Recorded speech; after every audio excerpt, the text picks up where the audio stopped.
we've got Janelle. Hello. Nice on to the be mic here. and our other co-host, Michelle. Hi. And we're here to talk about deep work and our IRL retreat coming up. Ooh. All of it. Getting into flow state. Lots of things. One of the most surprising things for me when people talk about the North Node is when they say that one of their favorite classes is the at-home work retreat. How to do an at-home work retreat. I recommend it constantly. I mean, who doesn't need one? We all need it. Seriously. When I made it as like a sort of additional class, hopefully like maybe a couple months after the pandemic started, because I just felt like, oh my God, that creating a container for myself really changed the way that I worked before the pandemic, but also so much after, because like being in my house was driving me bananas.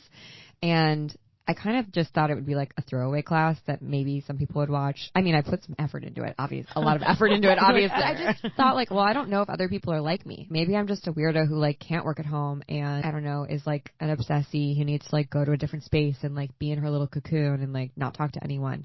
But I'm pleasantly surprised at how many people are as weird as me and really appreciate that framework for getting things done. It's like really surprised me in a good way. I feel like one of the reasons why that particular piece of content was so popular is because we all got so used to being in an environment working with other people, and when we had the ability to create an environment that was conducive to flow and work and content and creation on our own, I think a lot of us we really enjoyed that. Yeah, well, I think what you're talking about is like people discovering deep work for the first time. Yeah. Because when you're in an office or an open floor plan or bumping in between meetings, it's like you never get the chance to just get like, 3 hours to yourself to focus on whatever it is that you want to focus on.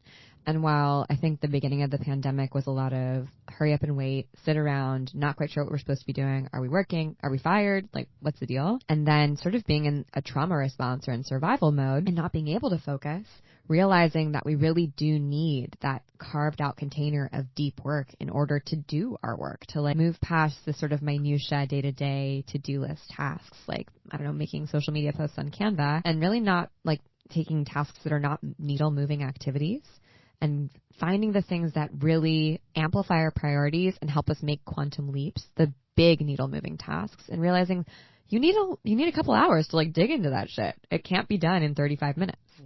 No, and when you're constantly context switching, you can't really rise above the kind of swirl of everything to understand what is a priority and make those strategic decisions, because you're just playing catch up. Yeah. And you're just bouncing from thing to thing, meeting to meeting. Like, I personally really don't do well when I'm doing that, so I try and block off hour periods of time. And I think as a group, we've tried to find different ways to respect that for each other, because it can get really overwhelming. And then you're like, wait, what is important? I'm not sure. Right. Yeah, the like high level strategy, which you need to steer your ship, right?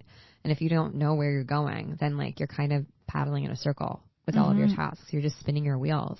And that's really why we like made QuantumCon, the Get Shit Done retreat. We buried the lead. Yeah, but like, we all like had such a monumental experience doing our own retreats as a team, these deep work retreats, and like just being in a space conscientiously and thoughtfully where we've been able to create a container for ourselves to do deep work at our co-working space, second home.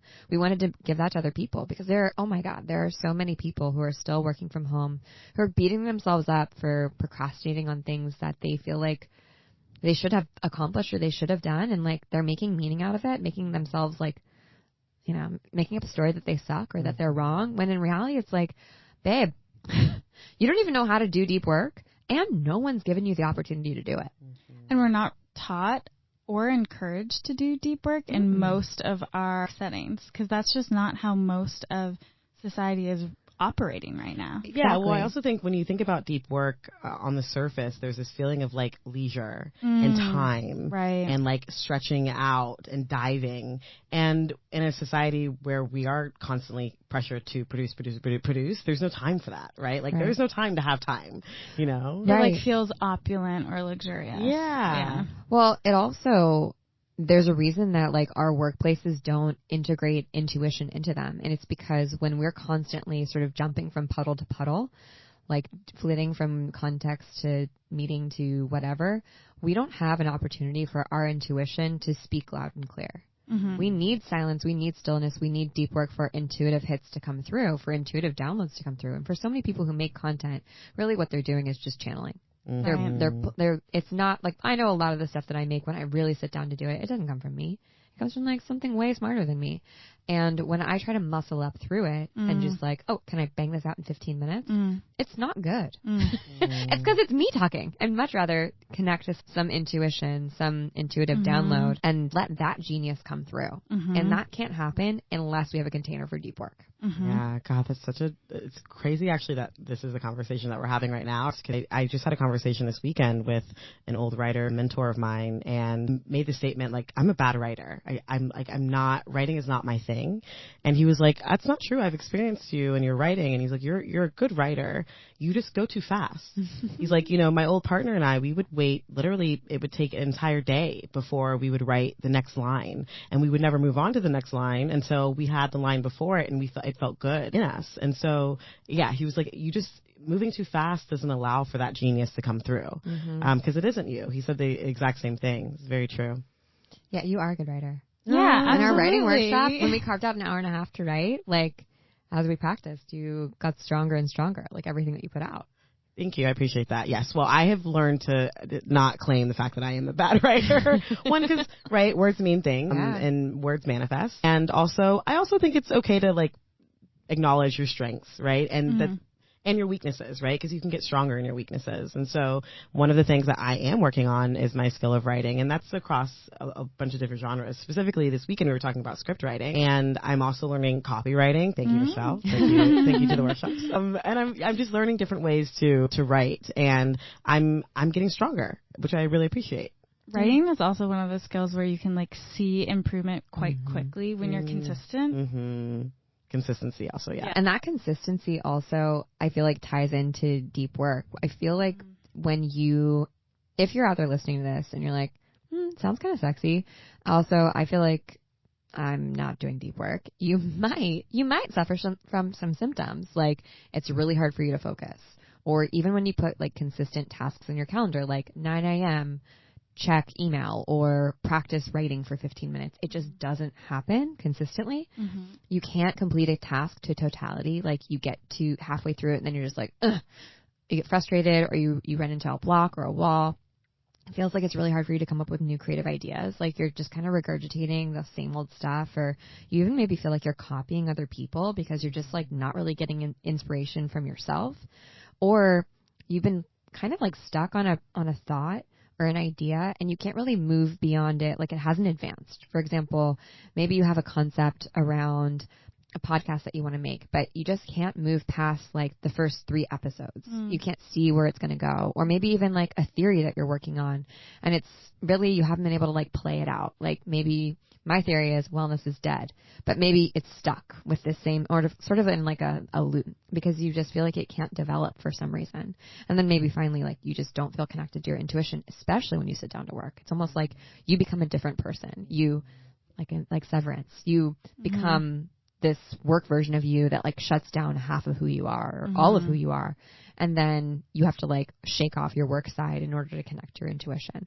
I think those are all signs that like deep work might be right for you. I think everyone can benefit from it 100%. At this point, because it feels so foreign that it seems like something that was lost in school when you had to study at the library. Yeah. And you had to like confine yourself to the library late at night. Right. I'd say like, even if you're not a quote unquote creative person, or you're not an entrepreneur, if you're someone who is like honestly doing personal development or self-actualizing, then you need some deep work in your life. And you might be tapping into it in moments like when you're on an airplane and like there's nothing to do but journal or think or read. And that's flow state. Deep work is the opportunity to get into flow state, and it takes more than an hour to get into flow state. The How to Do an At-Home Retreat hit so well because it was giving people a container and a structure and a rubric. You even talk about how to do it in a day or 2 days, and that's kind of the goal for QuantumCon in April as well, is we're giving a structure for people to have the excuse and to make the point to opt in to create something different and have a different opportunity to get that thing done. Right. And I did a bad job because I didn't even describe what deep work is. It's the option to focus on one concept and one concept alone for an extended period of time. So you don't have to worry about feeding the dog or deciding what to order for lunch or hopping on a phone call really quickly and then getting back into your work. It's all about, I'm carving out 2 hours to focus on this one thing, which might be coming up with ideas for blog posts or researching this podcast I want to make or something else. So that's what deep work is. And it truly, our brain works in a different way when we give ourselves time to drop into deep work. And that's really like Janelle, when we were creating QuantumCon, I know when you came up with the schedule, like that was the point. It was, we have these little chunks of time to help you get creative and like get out of your own brain. And then like these deep work chunks, and we've curated every other moment of the day. So you literally don't have to think about anything. You don't have to think about lunch. You don't have to think about coffee. You don't have to think about anything. A single solitary idea, not a thought behind those eyes, other than what you're here to do. Exactly. Your one focus, right? Like your deep work topic. It's like being a baby again. Like you don't have to worry about shit. You just get to be. I wish. And the womb is second home. Yeah. We feed you. Yeah. We nurture you. We keep you warm. We play nice music. Yeah. So some strategies for getting into deep work and for allowing yourself to have those intuitive downloads, which are like, just like what makes work worth working on. First, obviously, is like carving out the time, which I don't think most people do. I mean, like I'm temporally optimistic, I would say. I'm like, I can totally finish that thing in 30 minutes. No, I can't. It's so easy to say yes to urgent requests or to say, yeah, sure, I can take that time because technically I don't have anything scheduled. Right. Absolutely. It's hard to make those boundaries. Yeah. It's also another way of procrastinating. Oh, doing that. True. Very good point. Hold that thought. Yeah, hold that thought. Put a pin in that. Yeah. I think generally giving yourself 2 to 3 hours of time is what you need for deep work. Less than that, you really can't drop into deep work. This concept is popularized by Cal Newport in his book Deep Work, and he really says like 2 hours minimum. You can't get into deep work more in less than that. I usually feel like I hit my stride right at 2 hours. Same. So I'm like, I got to keep going. Same. Or I feel a little bit like, right? If I can't. It's like, like premature to like pull out. Yeah. It's blue balls, so there's definitely like a vagina version of that. I have no idea what it's called though, but yes, that. Haven't climaxed? Yeah, exactly. You're just getting warmed up. Yeah. At 2 hours, you just found the spot. What do you mean you're done? Don't stop. Yeah, and I think that's tough because like you have to be accountable. You have to be accountable to yourself. You can't respond to other things. You can't like punt your focus to another, like, I don't know, your phone, texting, whatever it might be. You have to like really respect that time and honestly like respect the work. You don't have to be like so precious about it. No, but it's sacred. It's sacred work. I mean, when you set out to do something that is important to your business or your life or just feels like next steps, it's something I always feel like you honor the ideas that come to you, right? Because not only the work that comes out of that, but the ideas themselves, I think, are channels, right? It all comes from somewhere that's connected to us, that we're intrinsically connected to, but it's also outside of us because we're here for each other, a part of a greater ecosystem, and I think we're all kind of here to fulfill those ideas and those creative thoughts. So I think there's something that's very sacred to it. Again, not to like put a whole lot of pressure on it, but that's what you do. It's deep, but it ain't that deep, but it's deep. Yeah, but it's deep. It's deep. It's not. But it's deep, but it's not too much, but it's a little deep. A little bit. Just a tiny bit. Yeah. Just the tip. Yeah, just the tip. Okay, so you carve out 3 hours, 4 hours maybe. What do you do with that time? Like what do you do it? How do you do it? What do you put on your calendar? I know you have a system. Well, this actually I did today. For a while, I was using Clockwise, which is an integration with a GCal, calendar, and Slack. And it was helpful for a while, but it was a little too much for me. But it did make me more cognizant of breaking up my time. And what I really liked about it is it just brought to my consciousness how much I was microtasking. Yeah. Yeah, exactly. I was context switching an insane amount. Yeah. And it really pulled that into focus for me. Because Clockwise looks at your whole calendar, and then it basically, you say like how much alone time or focus time you want during the week, like 10 hours of focus time. And it'll find that time automatically on your calendar and like block it out. Yeah. And so it always does it in like hours, an hour and a half, 2 hours, 3 hours of time. Yeah. So when you're like, oh, fuck, I have no focus time this week. That's a problem. When are you going to get your work done? Right. Especially as people who make content all the time, we need a lot of focused time where we're not in meetings. We need like implementation time. Exactly. Yeah. So I'm not using Clockwise now. It really put me on to being more cognizant of blocking off my own time for myself and saying, no, I'm not going to do that, or I need this time for this project. But we have also chosen not to have meetings on certain days, which really helps. And I would say Tuesdays and Thursdays are usually for edit, and I say no to a lot of things to try and focus on that. I use a lot of apps to help me do that. But I think creating those blocks of deep work are pretty much aligned with how we're putting out like podcast content, whether it's like researching and writing or editing. On our schedule, we have Monday Hour 1 at 11 a.m. on Mondays, and it's not like we do this as a team and check in about it, but because it is there, it does remind me to do that and to take the time on Monday to schedule out and plan the week and really look at the week. And I think even if you do that for half an hour at the beginning of your week, it makes a monumental difference to how the rest of your week goes. Yeah. So prioritizing deep work at the beginning of the week can really help you get into flow if you're making that a priority. Yeah, I find that Sunday night or Monday morning when I do Monday Hour 1, like looking at my calendar and like right now it looks absolutely insane. Yeah. And just being like, okay, this is done. Like and then I'll block out like do not schedule, like heads down, don't schedule, blah blah blah, all the like stuff that I need in order to, because I literally cannot do my job if I have meetings all day.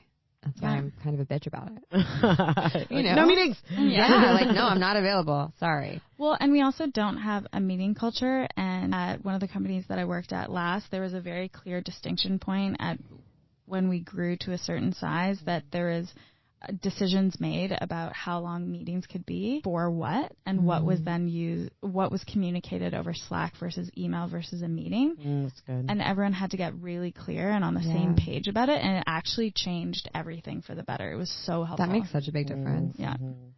So funny. This is on topic and off topic. I saw a meme that was like, I keep thinking everybody says like things should have been an email. Yeah. Meeting should have been an email. But then I get an email and I'm like, damn it. Yeah, exactly. So tricky. Yeah. And then someone texts you and you're like, you dare to text me. How dare you? Violated. I mean, now people who have like work phones and personal phones. Yikes, never. Too much. Never. I don't know. Kind of get it. Although I say that and I love my iPad, which is basically like a deep work iPad. Which is awesome. Yeah, like I don't have any. Created that container. I don't have my work email on there. I don't have social media on there. It's great.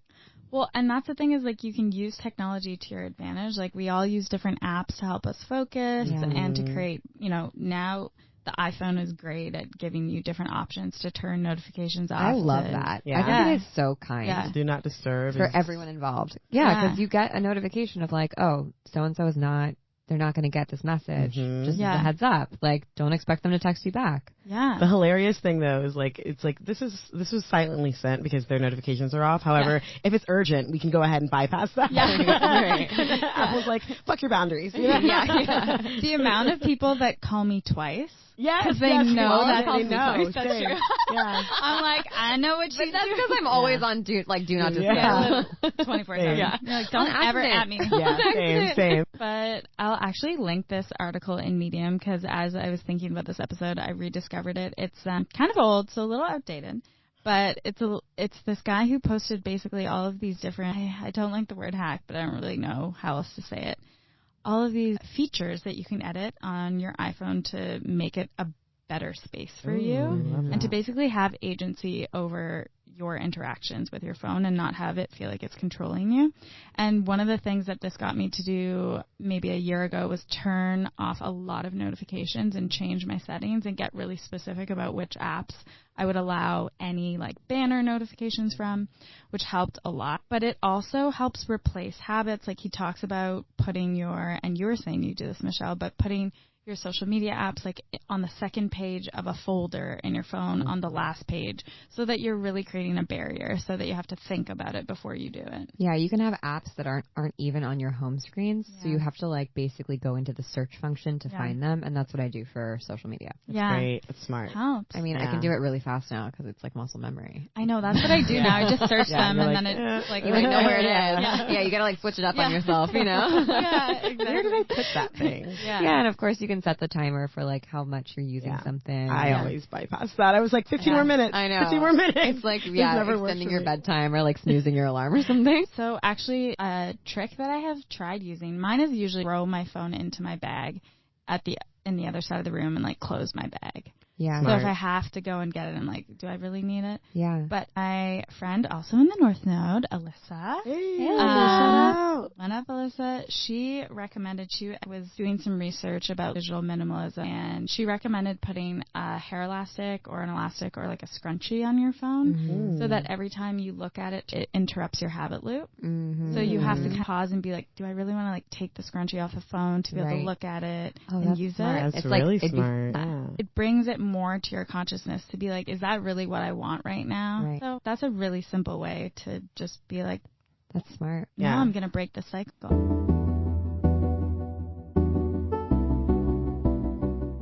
We've been talking about like the left brain, left brainy things, and sort of a right brain, more intuitive, maybe more esoteric perspective on getting into deep work is actually using your human design type and like your energy type, because there are 5 energy types: projectors, manifestors, manifesting generators, and reflectors. And each of them has their own strategy for success when it comes to work. But also, like, depending on your entire human design chart, that can really tell you how to get focused. Yeah. I'm an MG. Manifesting generator. And Janelle, what are you? I'm a generator. And I'm a projector. And Stacey's a projector, too. Oh, yeah. But I do know as a generator, I have like a heavy thought center. So like things are always coming through because I always want to be generating. And I think for me, I have to interrupt sometimes or stop the thoughts that are coming through, the ideas that I have or things that I want to be creating. And this is also, I think, a little bit of an ADHD thing, but having something that I can listen to in the background helps me kind of interrupt that flow of energy that's always coming through. I know a lot of people can't do like words, but I have to be listening to a podcast or have something on the television going on in the background. Music is a little different because I always want to move to the music, but having something like interrupt those thoughts is really helpful for me. What about to-do list? A to-do list I do every single day. Oh, nice. Yep. So Monday, you're a classic generator, dude. Yeah, 100%. Okay, well, thank you. Yeah, there you go. Yeah, I have to do a to-do list every single day. So Wallace and Michelle mentioned the Monday Hour 1 that we do every Monday, and that's lovely. But a lot of the time when we have our all hands meeting, we talk about like our top 3s of the week, and it's so funny. I think when we first started it, everybody at some point would be like, I'm doing this, and I'm doing that, and I'm doing that. And we're like, obviously, there are other things that we do other than 3 things of the week, but we learn to prioritize those top 3. And so I have to additionally create a to-do list for myself in the morning, and bringing it back to Monday Hour 1, Supo. But to-do lists are like God sent to me. So it just feels good to check something off physically of a piece of paper. Yeah. Generators and projectors are really great co-working buddies, and being in the same space can be really helpful because projectors can be like high level, what's important, what's the priority, and then generators can vibe off that energy and be like, got it, okay, what are the top 3 things on my to-do list? Everything else can like fall underneath that, or here are the big chunks of my to-do list that I need to do, and the sort of assorted tasks that go with those big things that I need to check off my list. But once a generator writes a list, kind of like what you were saying about blocking out the extra stuff that comes in, it's almost like set your list in stone, decide that that's what you're going to do today. Don't keep adding things to it. Add new things to the next day. That can help you get more done and stay on the right track, as opposed to the shadow side of generator, from what I understand, is just writing an endless to-do list and having everything be the same priority, which means that, you know, going to FedEx is as important as cashing that check that needs to be cashed immediately. And that's where generators get off track and get overwhelmed too. That's why I really do love Monday Hour 1 and the tools that were introduced, or the ways that you can kind of categorize your tasks in Monday Hour 1. Because I think before that was one of my issues, is everything was a priority or nothing was a priority. Yeah, you know, so everything was just a thing to do. And I would exert, or felt like I had to exert, the exact same amount of energy to everything because I didn't make it clear for myself. And Monday Hour 1 now really does help even when I'm not taking something off of my to-do list in Monday hour one and putting it on paper, I get really clear about how much of a priority is this, how much energy of mine am I going to have to utilize to get this done. And yeah, that was a huge sort of turning point for me in getting work done and being able to feel accomplished and productive throughout my day. What about you, Wallace? Oh, I identify with a lot of what you said, but it's not all the time because I'm a manifesting generator. In terms of deep work, though, I really resonate with the fact that generally context switching can happen within certain time blocks. So if I have something that I really need to do deep work on, I can do it for 3 hours, but I actually can't do it for more. I have to do something else after. Yeah. It's really hard for me to spend a full day on something, or else I'm just like, I have no thoughts. I have no ideas. I'm not. That's so MG. Present. Yeah. You need choices. You need to be able to like know that there's an end in sight almost and be like, I'm bored with this pot. Let me go into the next pot. Yeah, 100%. And so knowing that about myself means that I know that I can get a lot of different types of things potentially done in one day, or like 2 big tasks if I plan properly. I also do need things to pick from. I do really need options, like either or. That's why one of my most loaded question is when someone's like, what's your favorite fill in the blank? Yeah. I'm like, give me some context. Give me some parameters. Right. I Or need a even container. like, what do you want to eat for dinner? Yeah. It's like, well, what? Yeah, literally. So, no, it needs to be like, do you want Mexican food or do you want Chinese food? And then the answer might be no, right? But at least you got both. some clarity because you can compare. Exactly. Yeah. So knowing those 2 things and remembering them can really help me. Yeah, that's why I think why we work so well together, because I'm a projector and you're an MG, and obviously Janelle, we work so well together. Match, but because I'll be like, okay, where do you want to start? This or this? Yeah. Because I'm like, these are the 2 things we need to get, or the 3 things we need to get done. So which one do you want to start with? Yeah. And I'm like, okay. Yeah, and then you're like, you can like whip everything out. Yeah. I'm like, okay, cool. Great. You do that. That's true. Yeah, and then projectors. Hello, friends. Hello, friends without motors. We got to draft off other people's energy, which is, I think, why a lot of projectors felt like in this pandemic, maybe they were very refreshed by being at home and like not having to work with other people and not being on another person's timeline. But we can also be like a little, not lazy, but it can be like sluggish to get going. And I think when you don't almost have that like lightning strike of like getting into deep work, almost like the energetic wave to get into deep work, it can feel like a struggle and you never really land there. And it can be really helpful to get into a co-working space that's quiet with a generator or a manifesting generator or even a manifester to help almost kickstart that deep work session for yourself. I know it really helps me. So manifestors and reflectors are special because they're a bit more rare than the rest of us. Manifestors, they have repellent energy, but they're also like the ultimate entrepreneurs. They're like the all-in-one. They're like the PERT plus, you know, they do everything. And because you're good at everything as a manifestor, you have, your gut is going to tell you to jump from thing to thing to thing to thing to thing to thing without stopping. So giving yourself deep work to just truly focus and almost think about fine-tuning your tool, your skill in 2 hours, 3 hours is going to be like incredible for you, but also hard. It's not like how they naturally want to work. And that's why pairing up with a projector can be really nice. Manifestors and projectors work really well together because projectors won't be exhausted by manifestors or feel repelled by them. And they'll also be able to tell a manifestor, like, I think this is where you should start. Or like, this is what you should focus on.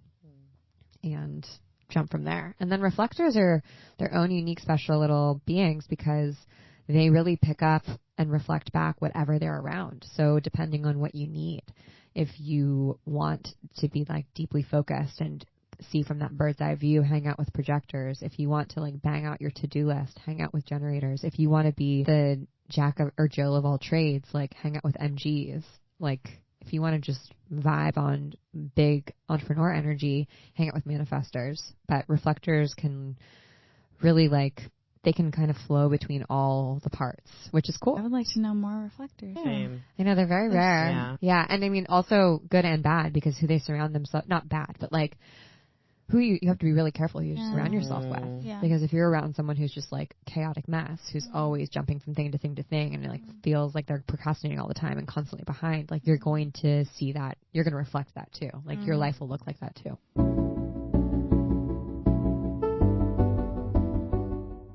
thinking about all of the different types, it makes me think about not only the deep work retreat you can do by yourself, but the importance of coming together with people at very specific times in the year to get specific things done, because you can feed off of each other's energy. Yeah. So even if you have the ability to go to a co-working space a few days a week, but you don't have to go every day, that option to figure out when it works for you and when you need it, or to come and work with a bunch of really cool people like and April, just saying. Yeah, and having an open Ajna center also is really important. It's just not important, but it's useful to know if you have that in your chart, because you do really get a lot of inspiration by just being around other people. Even if you're not listening to their conversations, the fact that a conversation is being had around you, that work is being done around you, it's almost like you get pulled into the vortex.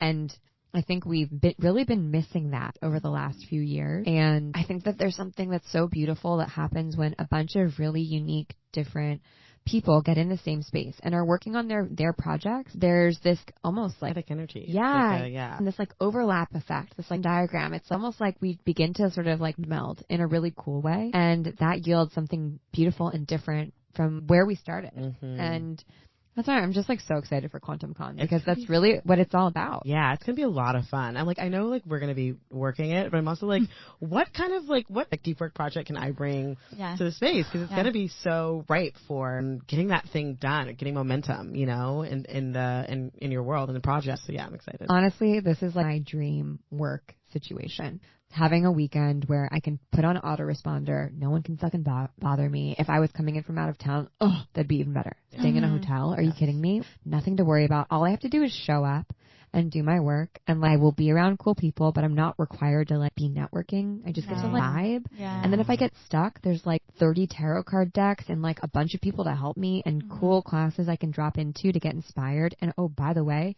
it's on like an acre of forest in the middle of Los Angeles. Are you fucking kidding me? That is my dream. I mean, the space is so beautiful that I'm literally trying to plan how to go to the other locations in Portugal and London. I love that. This summer, because I know I can get a lot of work done there, and it's going to be so beautiful, and the people are going to be really cool. I'm obsessed with Second Home, and I imagine anybody who comes to Quantum Con will also become obsessed with Second Home. And yes, the largest urban jungle in Los Angeles, which I was like, when I first read that, I was like, what does that even mean? Like, what is, and then you go there and you're like, oh, you're like, I do feel like I'm in the jungle. They like literally planted an acre of trees in the middle of like LA, which is wild. It's beautiful. Wouldn't even know it's there. And I also think there's something about, this is very ethereal, but I think there's something about those trees giving off a lot of energy. They protect. Well, they're giving off a lot of oxygen. Yeah. And so I think it's like boosting my brain power. And I'm not around a tree right now, so my brain just died. But no, but you're right. Like, cities can be very energetically and spiritually busy, and it can be exhausting, especially for people like projectors. And trees are protective. Like, greenery is protective. It's literally a shield, like protects your aura. So it's like this it's almost like a biodome, like Second Home, you know? It's like this protective, like amazing little space for you to like, I keep saying vortex, but that's like truly what it feels like. You like step into a vortex. Yeah. We've had people request to come to other locations and cities, and you guys, we have to do this one first. Right. We also are here. Right. Show us that it's worth it. It's work. We want to bring this elsewhere, but we got to make sure this works here. So please come and make a weekend out of it. Like, come visit LA. We're going to make this, like, we're going to curate the experience for you. We're going to give you all of our favorite LA locations to head to. It'll be a really fun weekend getaway, and all you have to do is get yourself down here, and we're going to take care of the rest. Easy peasy. Yeah, I really also just want to meet so much of the community in person. I think it's been so long that we've all been over Zoom. Yeah. And I'm really excited to have that one-on-one connection with everybody. It's going to be amazing. It's going to be fun, and it's just going to be fun together. Like, we're going to do activities, and like, and I know, like, you know, like, I'm still a big kid, so activities are always fun, but they're going to be activities that help you get into the flow and get into focus, and then we have cool stuff. Yeah. There's a lot of really rad companies who are donating a lot of amazing stuff. I'm not going to give it all away, but come find out for yourself. Hang with us. Come get a little swag. Also, do a little spring reset. It's like a perfect time to reset for a creative project. Could be your business. It could be actually anything you want to work on. It's such a good time to reorient and re-strategize and regroup before summer comes, because summer has an energy of just like you're out.